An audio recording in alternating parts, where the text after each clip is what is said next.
Everybody. आज हम लोग देखेंगे कि डिज़ाइन ऑफ लाइन कैनाल के बारे में, कि उसका क्या पैटर्न रहता है, क्या प्रोसेस रहता है। मैं आपको सजेस्ट करूंगा कि सेम पैटर्न पे और सेम डिज़ाइन स्टेप आप मेंस एग्ज़ाम में यूज़ करें, आपको फुल बाय फुल मार्क्स मिलेंगे। और ये एग्ज़ाम में अगर क्वेश्चन आता है तो ये 20 या 25 मार्क्स का डेफिनेटली आएगा और इससे बाहर नहीं जाएगा। ये एक फिक्स टाइप है मेंस एग्ज़ाम के लिए। तो चलिए देखते हैं कि हम इस एग्ज़ाम में हमें दिया क्या हुआ है। तो इसमें दिया हुआ है हमारे लिए कि जो डिस्चार्ज है वो 350 क्यूमेक दिया हुआ है। लॉन्गिट्यूडनल स्लोप जो है 1/5000 दिया हुआ है। साइड स्लोप की बात करें तो इसको हम m/1 में भी देख सकते हैं, जो कि हमें 1.5/1 दिया हुआ है।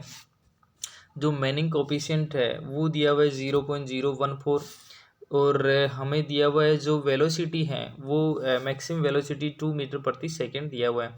तो चलिए देखते हैं कि इस टाइप के क्वेश्चन को किस प्रकार से डील करते हैं और कौन कौन सी इसकी स्टेप्स होती है डिज़ाइन के लिए, जो हमें फुल मार्क्स प्रोवाइड करवाएगी। इसमें देखें तो सबसे पहले हमें डिज़ाइन, ये जो गिवन स्टेप्स गिवन डेटा है वो लिखने हैं और किस टाइप का हम सेक्शन यूज़ कर रहे हैं वो हमें देखना है। तो हमने यहाँ पे ट्रेपेजॉइडल सेक्शन यूज़ किया, वो भी राउंडेड कॉर्नर के साथ में। अभी हम इसका डिज़ाइन कैसे करेंगे वो आगे के स्टेप देखते हैं। तो इसमें हमें देखना होगा कि ये हमारा डायग्राम है। इसमें ये बी मीन्स बेस विड्थ है, वाई मीन्स डेप्थ है। ये ट्राइंगल में हम लोग देखते हैं तो कोट थीटा जो होगा 1.5 होगा, टेन थीटा 1/1.5। अगर हम लोग कैलसी से देखें तो थीटा की वैल्यू जो होगी 0.589 हमें मिलती है। कई लोग क्या करते हैं, ये थीटा को यहाँ पे देख लेते हैं। थीटा को हमें ये वाला चीज़ें याद रखनी होगी। अब हम एरिया और पेरीमीटर कैलकुलेट करते हैं। हमेशा याद रखें कि अगर लाइन कैनाल का क्वेश्चन है तो हमें ये थीटा वाला फॉर्मूला ही यूज़ करना है एरिया और पेरीमीटर दोनों के लिए। अगर अनलाइन कैनाल है तो हम ज्योमेट्री से भी डायरेक्ट निकाल सकते हैं, वो हम लोग नेक्स्ट क्वेश्चन में डील करेंगे उस टाइप के क्वेश्चन को। तो इसमें एरिया कैलकुलेट करना है तो यहाँ पे एरिया कैलकुलेट करने का फॉर्मूला यही होता है, स्टैंडर्ड फॉर्मूला है, हमेशा इसको रट के रखें।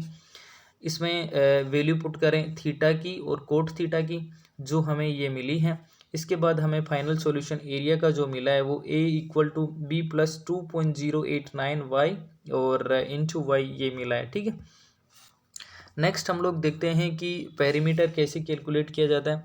तो पेरीमीटर के लिए जो स्टैंडर्ड फॉर्मूला है लाइन कैनाल के बारे में वो ये है b + 2y theta + cot theta. अब इसमें थीटा और कोट थीटा की वैल्यू हम लोग अगर पुट करते हैं तो हमारे पास पेरीमीटर का फाइनल इक्वेशन आती है b + 4.178 इंटू वाई। नेक्स्ट हम लोग देखते हैं कि इसमें नेक्स्ट स्टेप क्या होगा। अब हमें मैनिंग कोफिशिएंट दिया हुआ है तो उसको यूज़ करते हुए हमें आर की वैल्यू फाइंड आउट करनी है। तो v = 1/n r⁴ s⁴ 1/2 ये हमारा मैनिंग का फॉर्मूला होता है। इसको यूज़ करते हुए हमने v की वैल्यू 2 रखी, n की वैल्यू 0.014, r की वैल्यू r फाइंड आउट करनी है और ये s की वैल्यू हमने रख दी। तो इससे हम लोग r की वैल्यू कैलकुलेट कर पाते हैं कि 2.785 मीटर। यहाँ पे हम लोग r की वैल्यू कैलकुलेट कर पाते हैं। नेक्स्ट स्टेप में हम लोग देखते हैं कि एरिया जो होगा वो एरिया हम जानते हैं कि Q/V होता है। तो Q/V से Q हमें गिवन है 350 और V मैक्स दिया हुआ है 2 मीटर पर सेकेंड। सो हमारा एरिया होगा 175 मीटर स्क्वायर। अब जो हमारा इक्वेशन नंबर 1 है उसमें ये एरिया की वैल्यू हम लोग पुट करें 175 तो हमें मिलता है कि 175 = b + 2.089 इंटू वाई। यहाँ से हम लोग b की वैल्यू फाइंड आउट कर रहे हैं। इसी इक्वेशन से अगर b की वैल्यू कैलकुलेट करें तो ये वाला आएगा और ये इक्वेशन नंबर 3 दे देते हैं। हमें सेम स्टेप ही यूज़ करना है। अगर स्टेप चूक कर दी या b की वैल्यू कैलकुलेट नहीं करके y की वैल्यू कैलकुलेट करी तो हम आगे कैलकुलेशन में फंस जाएंगे। तो आप यही प्रोसेस यूज़ करें। नेक्स्ट हम लोग देखें कि हम जानते हैं कि r = a/p होता है। तो हमारे पास a की वैल्यू है 175 और p की वैल्यू हम इक्वेशन 2 से देखेंगे तो b + 4.178 इंटू वाई है और ये हमारे पास अभी ऊपर से कैलकुलेट करने में आया था 2.785। तो यहाँ से हम लोग b की वैल्यू कैलकुलेट करते हैं तो b की वैल्यू हमें मिलती है ये वाली, इसको हम लोग देते हैं इक्वेशन नंबर 4। अब हमारे पास b की दो इक्वेशन है, equation number 3 and equation number 4। ये हमारे पास b की दो इक्वेशन है।